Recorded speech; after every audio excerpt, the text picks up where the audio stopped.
Hey guys, what's up and welcome back to my channel. Today I wanted to talk about how I'm dealing with the virus spread, contamination, fear, all of those things. That's pretty much what I'm going to be talking about today. I wanted to share with you guys that I know how you're feeling. It's full of fear, you know, because for us it's way more deadly than for the random normal person that's healthy, that can fight off things. Our respiratory system's already suppressed and our body's already under stress dealing with that.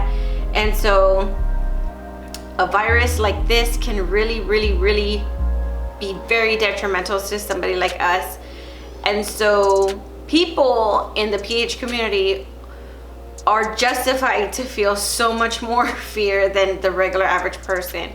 And lately the stress of that has been something that I've had to really keep in check, like manage and stuff like that. It's easy to let the fear take control of us. It's easy to allow ourselves to just panic and things like that, especially when our specialty pharmacies are having delays or it's taking longer for us to get our specialty medications. It can be so stressful. But what we have to do is just, my advice, I don't even want to say the wrong thing because everybody is feeling so many different things right now, but I just want to share how I am dealing with it. And it's just managing the fear, I guess. And how I do that is the same way that I manage my pain. And the way I manage pain is I do have tramadol, but I have tried to get off of that medication. I don't want that to be part of something that I've been doing to manage my pain. And so a lot of things that I'm doing is it's like a mental shift technique. Is kind of like I'm going to occupy my mind with something else other than the pain that I'm feeling in this moment.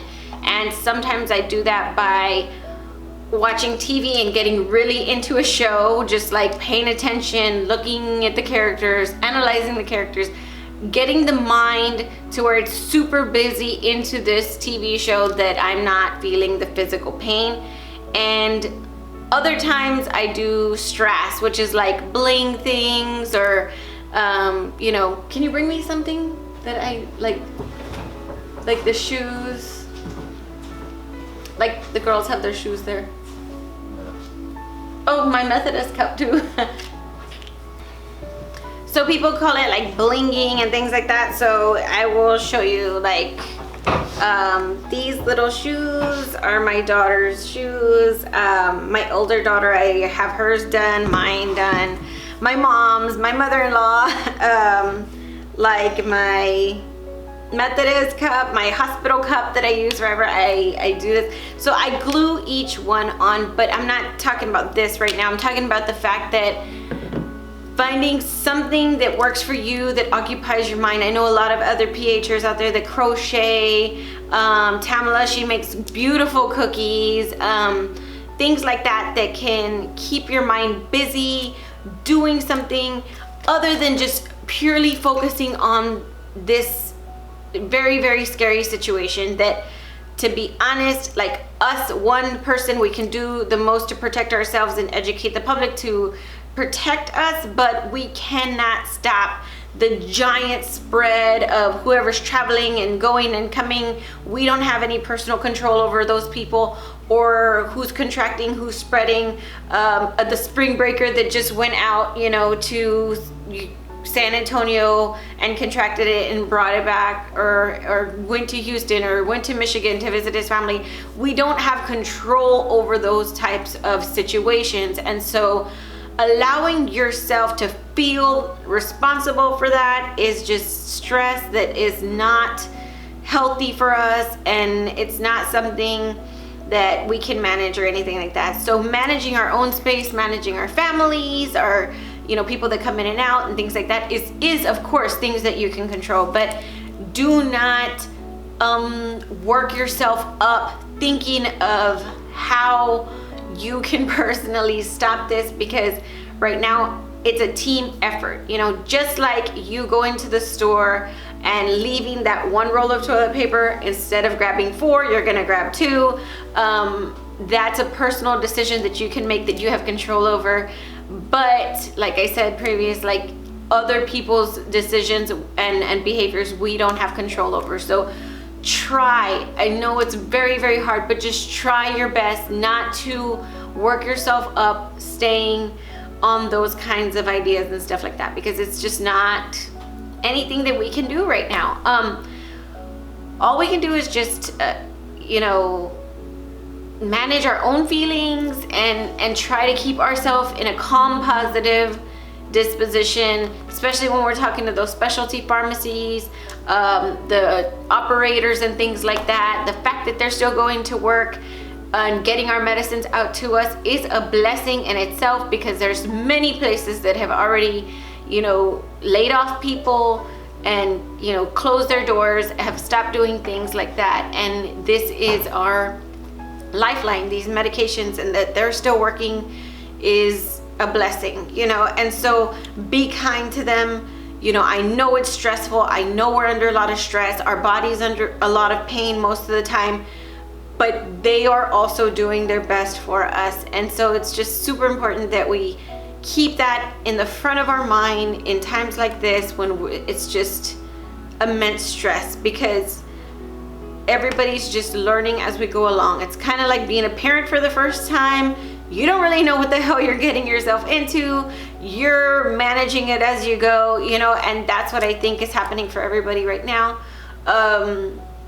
Especially, you know, with the grocery situation in my area, the shelves are cleared. I have not personally been to the store because my support system, which is like my husband, my mother, she was here for a while, she's not here anymore, will not allow me to go to the store, will not allow me to do any of those things. I am keeping myself indoors because, like I said, in my area, we don't have any cases reported, but that does not mean that there's not people that have traveled just yesterday or a few hours ago that are now in my area. I have no idea what's near me, and so to protect myself, I'm just keeping myself in my home. And people with the normal immune systems, like my husband, my eldest daughter, my mother, like I said, she was here previously, she's not anymore, but are going out to do the grocery shopping and straight back home, and which is becoming a very nerve-wracking thing, because like I said, our shelves are completely emptied. We're having to wait pretty much at 6 a.m. We're having to pretty much be in line at 7 a.m. prior to the store opening to be able to get like our protein source meats and stuff like that, because they're gone. They're gone within a few hours.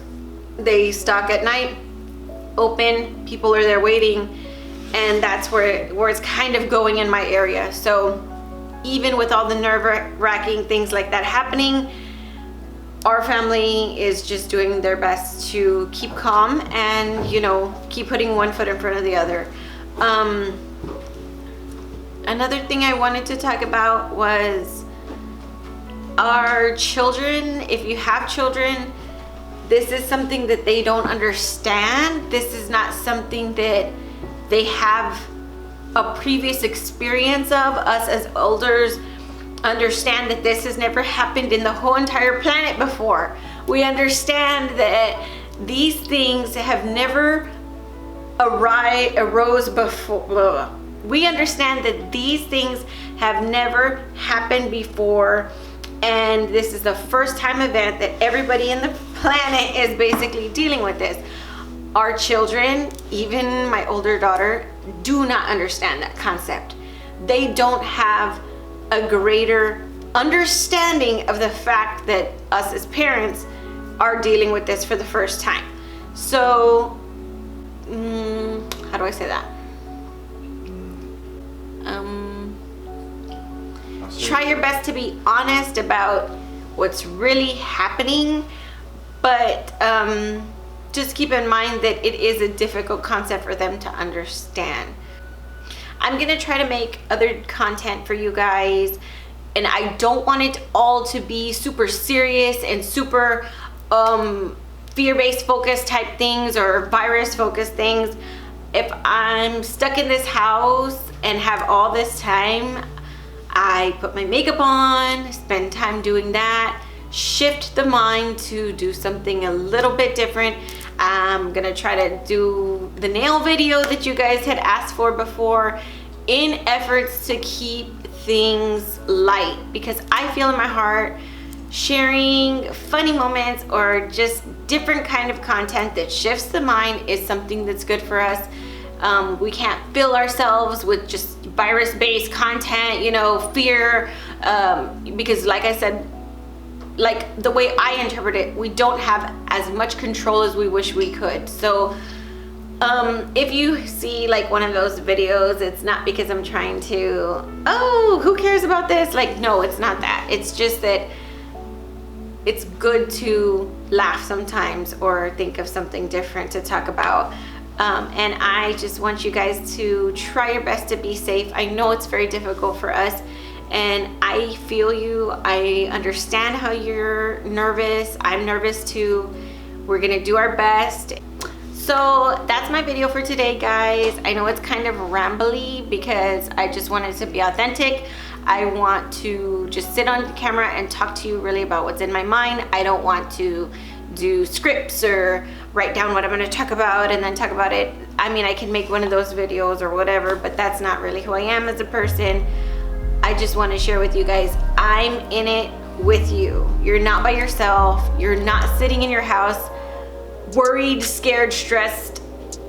I'm doing the same thing here in Texas. So you're not alone. We're gonna get through this. Keep yourself indoors, keep yourself safe.